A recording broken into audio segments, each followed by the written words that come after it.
നമസ്കാരം. മാന്നാർ ശ്രീകല കൊലപാതക കേസിൽ ഇസ്രയേലിലുള്ള ഒന്നാം പ്രതി അനിൽകുമാറിനെ നാട്ടിലെത്തിക്കാൻ സമയമെടുക്കുമെന്ന് റിപ്പോർട്ട്.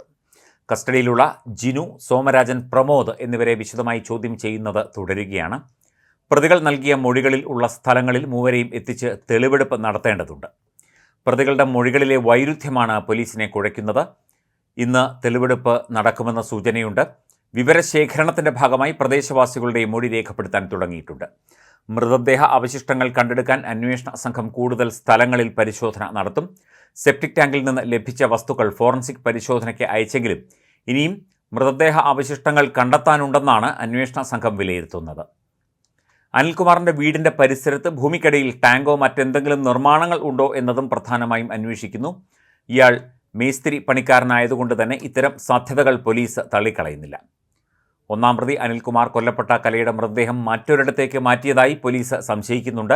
മൃതദേഹം ആദ്യം സെപ്റ്റിക് ടാങ്കിൽ തള്ളിയ ഒന്നാം പ്രതി കൂട്ടുപ്രതികൾ അറിയാതെ മൃതദേഹം ഇവിടെ നിന്ന് മാറ്റിയോ എന്നതാണ് സംശയം. അതിനാൽ തന്നെ ഒന്നാം പ്രതിയായ അനിൽകുമാറിനെ എത്രയും വേഗം കസ്റ്റഡിയിലെടുക്കുക എന്നത് കേസിൽ അനിവാര്യമായിരിക്കുകയാണ്.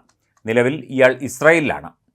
കലയെ കൊലപ്പെടുത്തി മൃതദേഹം സെപ്റ്റിക് ടാങ്കിൽ തള്ളിയതായി അറസ്റ്റിലായ പ്രതികളിൽ ഒരാളാണ് മൊഴി നൽകിയത്. ഇതനുസരിച്ചാണ് പോലീസ് സംഘം അനിൽകുമാറിൻ്റെ വീട്ടുവളപ്പിലെ സെപ്റ്റിക് ടാങ്ക് തുറന്ന് പരിശോധന നടത്തിയത്. എന്നാൽ ഈ പരിശോധനയിൽ കാര്യമായി ഒന്നും കിട്ടിയില്ല എന്നതാണ് മറ്റൊരു കാര്യം.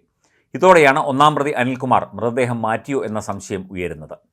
സംഭവസമയത്ത് അനിൽകുമാർ നാട്ടിലെ കെട്ടിട നിർമ്മാണ തൊഴിലാളിയായിരുന്നു. അതിനാൽ തന്നെ മറ്റ് സഹായമില്ലാതെ സെപ്റ്റിക് ടാങ്ക് തുറന്ന് മൃതദേഹം മാറ്റാൻ ഇയാൾക്ക് കഴിയുമെന്നാണ് നിഗമനം. 2009 ഡിസംബറിലെ ആദ്യ ആഴ്ച പെരുമ്പുഴ പാലത്തിന് മുകളിൽ കാറിൽ വെച്ചാണ് കലയെ കൊലപ്പെടുത്തിയത് എന്നാണ് പോലീസിന്റെ റിമാൻഡ് റിപ്പോർട്ട്. കൊലപാതകം നടത്താനായി പെരുമ്പുഴ പാലം തിരഞ്ഞെടുത്തത് മൃതദേഹം ആറ്റിൽ തള്ളുക എന്ന പദ്ധതിക്ക് അനുസരിച്ചാണെന്നാണ് പോലീസ് പറയുന്നത്. എന്നാൽ സാഹചര്യം അനുകൂലമല്ലാത്തതിനാൽ പ്രതികൾ പദ്ധതി മാറ്റുകയായിരുന്നു. കലയെ കൊലപ്പെടുത്തി മൃതദേഹം മറവ് ചെയ്തു എന്നാണ് പോലീസിന്റെ എഫ്ഐആറിലും റിമാൻഡ് റിപ്പോർട്ടിലും പറഞ്ഞിരിക്കുന്നത്. മൃതദേഹം എവിടെയാണ് ഉപേക്ഷിച്ചത് എന്ന് വ്യക്തമാക്കിയിരുന്നില്ല.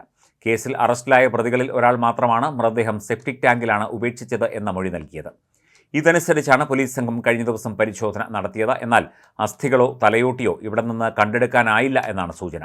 ഏറെ സങ്കീർണതകൾ നിറഞ്ഞ കേസായതിനാൽ മൃതദേഹം അല്ലെങ്കിൽ അവശിഷ്ടങ്ങൾ കണ്ടെത്താൻ പലയിടങ്ങളിലും പരിശോധന നടത്തേണ്ടി വരുമെന്ന് പോലീസ് റിമാൻഡ് റിപ്പോർട്ടിലും സൂചിപ്പിച്ചിരുന്നു. കൊല്ലപ്പെട്ട ശ്രീകലയുടെ ഭർത്താവ് ഇരമത്തൂർ കണ്ണമ്പള്ളിൽ അനിൽ ആണ് കേസിലെ ഒന്നാം പ്രതി.